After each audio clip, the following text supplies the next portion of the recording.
Despite the national news, the Vero Beach Barrier Island is going to be hot like the Florida summer. You don't want to miss out on this one.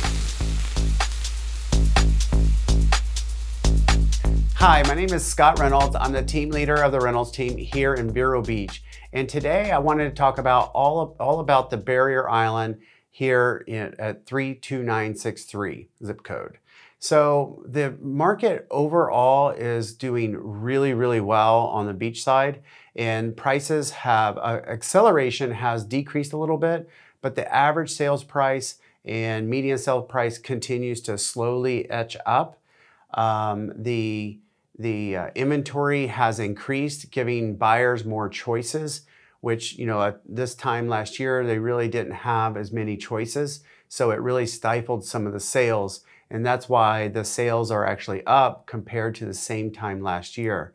I know in the national news and some of the various markets across the nation, people are hearing of a market crash and negative news. And there is some markets across the nation that I'm close friends with some of the other team leads, and they do have some price decreases and sales prices that have dropped and increased inventory. But right here in sunny Vero Beach, because of the destination that we have here and the quality of the quiet seaside town and the influx from the Northeast and the influx from the South Florida, we see strong demand, and so that's how we can see how the market's going to look and go into our summer outlook. And it's strictly based on how much demand is there in inventory or in homes or condos on the beach side, and versus not getting many inquiries and having tons of inventory and no buyers. So that's how we know we're going to have a strong summer. The buyer has accepted the 6% interest rates, whereas everyone was really used to the 2 and 3%, which is artificially low.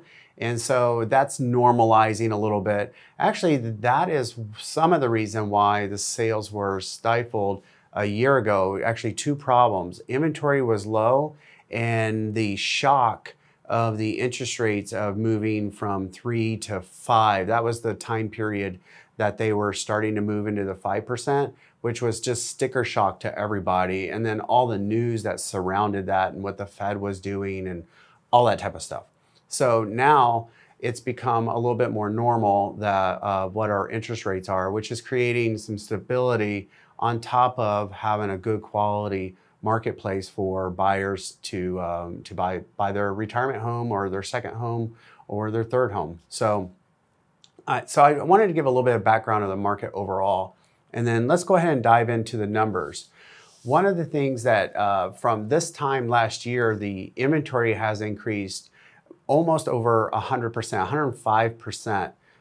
More homes available on the Barrier Island. So currently there's 195 homes available, and our pending sales are up 68% from the same time last year.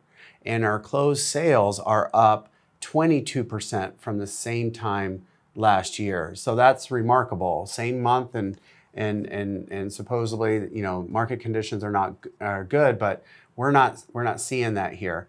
The new listings to the market have decreased. So that is also kind of good for, depending on if you're buying or selling, but less inventory is good for the sellers that are selling because there's less competition. But for buyers, we have a lot more inventory than we did, double the inventory than we did the same time last year. So that's kind of overall of supply and demand, which dictates how the market is doing.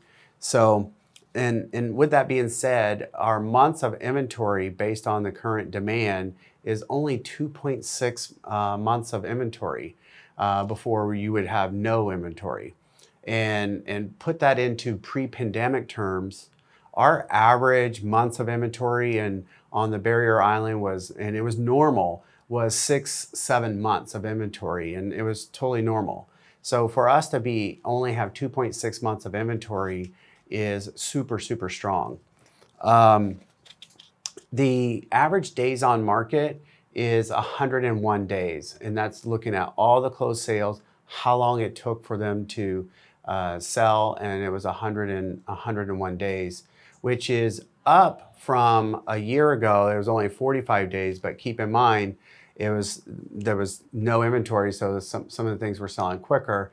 And if I was to relate it to pre-pandemic times, the normal days on market was 120, 150 days, and that was totally normal pre-pandemic. The average sales price for 32963 for the month of May was $1.3 million, which was really good. It's really hard to look at over time the average sales price because the Barrier Island there could be a $300,000 or $400,000 condo and a $6 or $7 million home or $10 million home. So it really messes up the averages. But for the month of May, it was $1.3 million. So that is the market report for 32963. Just overall, one special tip to sellers, we're probably going to have a pretty good strong summer, and traditionally locally a lot of owners wait till they want to sell, but they wait till season, and the inventory is relatively kind of low. Less have been coming on the market. So if you're in the market to sell and you're thinking about selling between now and the next 6-7 months, now is actually a good time because there's not a lot of inventory available. That I think the inventory will be higher during the season. And when is it better time for a seller? With less inventory. And for the past 3 months, less and less homes have come on because everybody thought, with season, they put a whole bunch of inventory on the market. So just a tip, if you're not interested in selling during the summer, then it doesn't matter. But it definitely is something to consider. If you'd like to talk about your specific strategy and get a good grip on a marketing plan and how to get top dollar, please reach out. All of my information is below, and I'd love to help you. Thank you so much. Bye.